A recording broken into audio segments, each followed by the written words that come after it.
Let's look at insertion sort, which is a sorting algorithm that treats the input as two parts, a sorted part and an unsorted part, just like the other two simple sorting algorithms, selections and bubble. Insertion sort repeatedly inserts the next value from the unsorted part into the correct location in the sorted part. Let's look at the actual algorithm. There's actually two loops here. One is your for loop from 1 through size minus 1. So this is loop number 1. 2 is the while loop. This actually calls for current and current minus 1 and then decrement current, doing it backwards.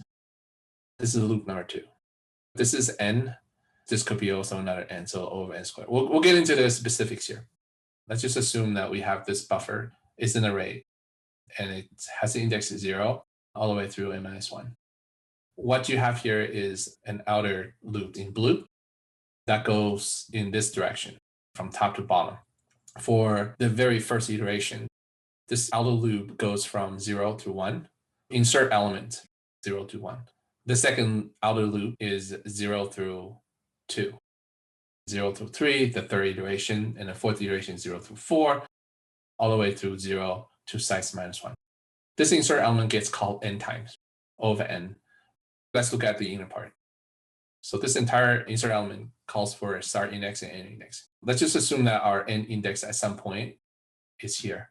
This is our count here from the outer loop, which is equal to the end index in the inner loop. End index is the inner loop notation and count is the outer loop notations. So let's assume red is here. Insert elements happens from 0 through end index. The red index is going to go through this bubble up actions, doing basically a comparison of the elements that has already been in place and see if this is in the right order, basically doing a pairwise. Meanwhile, you have this blue outer loop going down towards n minus 1. You also have your count, which is the inner loop, to allow for this count equal to the end index. As you move all of your outer loop to the bottom, all of the nodes would have been in the correct order, in the ascending order. This is insertion sort algorithm. Note that this part, this while loop from this if loop all the way through the end of this if right here, this is that entire loop we're talking about that goes up this way. This is the end time, the worst case scenario. Let's move on to the next part. To illustrate this is in a diagram, I think it's a lot easier to understand. This outer loop is here, location 0. At the completion of the very first iterations, nothing happens. The second iteration, which happens when the two elements are set in blue, and the third iteration on the outer loop ensures that 3 elements are set. And the fourth iteration on the outer loop ensures that the 4 elements are set, as in they're in the rightful spot. Each outer loop guarantees 1 plus, if that loop number is the ith loop, ith number of elements would have been in their rightful spot. If we call the insert element on 10, because count is from 1 to size minus 1, the very first iteration calls for count equals 1. This is the second iteration loop. This double arrows here represent the second loop, going from this location all the way up. While you have your blue down, your red is always iterating against the blue. This ensures that all of the elements are in their rightful spot n number of times. And then this is also an n number of times. This is a little different than the bubble sort. Bubble sort says, hey, I'm going to project if my ith location, which is my blue here, my red from this all the way to here, find the minimum elements. If I do find something, let's say if I found it right here, I'm going to insert that elements here. The blue one moves down and the red one is also moved down, but the red one is getting less and less. N minus 1 plus n minus 2, so on and so forth, and done. Whereas instead of seeing this, insertion sort says outer loop is going to be here and it's going to move down. Meanwhile, this red one, it's going to go back up, doing a sorting in place. The second one is in reverse direction of your selection sorts. Bubble sort is a lot different. Bubble sort says, hey, I'm going to select one spot, bubbles all the way back up. All of these sorting algorithms compare adjacent elements. And this is really the cost.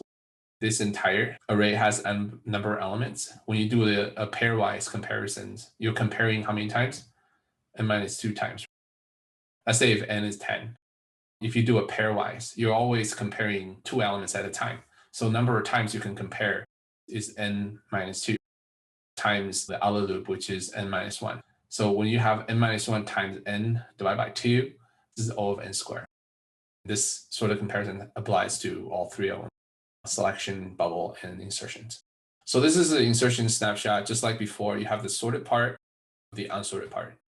While the sorted part is kind of going down, the unsorted part is getting less and less. Eventually, you get back to the completely sorted part. The insertion sort portion of your sort.java, which is available in your modules, you can go through this code from beginning to end. And basically, this is the first loop, and this is the second loop. The second part is the insertion elements. The first one is saying, my window where I want you to insert the elements in the rightful spot is always from 0 to count. This count is from 1 through size minus 1. This entire window where I want you to do insertion element is always from 0 to count. The insertion is going to take your count and 0 as the start index and end index. So start index is always 0. End index is whatever the count is. Blue could be here. That window is from 0 to count in reverse order because we're doing current minus minus. Current is end index. So this backward motion goes from here to here, pairwise. Checking to see if the current is less than current minus 1. And if so, then do a swap. So you do a next comparisons again. At some point, you're going to have to stop because everything would have been in the rightful spot. This part is done. This part is done. So there's no more. If not satisfy this condition, you get into the else, which is finish equals true. This end, let's say if this part is false, then this entire while loop is basically breaking itself. You're done. Most of the work will not be done here if, let's say, for example, you have a nearly sorted input. If you go down to the sort analysis, just like selection and bubble sort, the general case time is O of n squared. Insertion sort has the best case, which is for nearly sorted inputs. So what does that mean? For sorted or nearly sorted inputs, insertion sort's runtime is actually O of n. The insertion is actually not doing much in a nearly sorted. It could have an array of 100 elements and only 2 of them are not sorted. Great, everything else is already sorted and you only have to take care of the other 2. In that case, it will get you to the finish line very quickly. The outer loop, on the other hand, is always O of n. So the O of n is going to dominate over the insert element in the best case scenario, having nearly sorted list.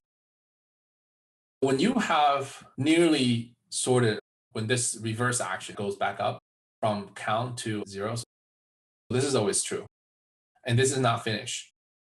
Your value current less than current minus 1. So you're going back up. There's going to be n number of comparisons that you're going to have to go through. Let's say if this is not the case, the selection criteria takes you to finish equals true, breaking out of the while loop. If 90% of your list elements are already sorted, this value current less than current minus 1 is always going to be false. And that will break out of the loop, falling back to this guy. Insert element is done in O of n. This part right here, it's substantially less. This is close to O of 1, constant times something. This applies to the nearly sorted inputs. So selection sort does have an advantage over selections and bubble sorts. These are more advanced sorts that we're going to talk about of log n. You want to go for insertion sort, where you have the best case scenario to give you the maximum O of n efficiency.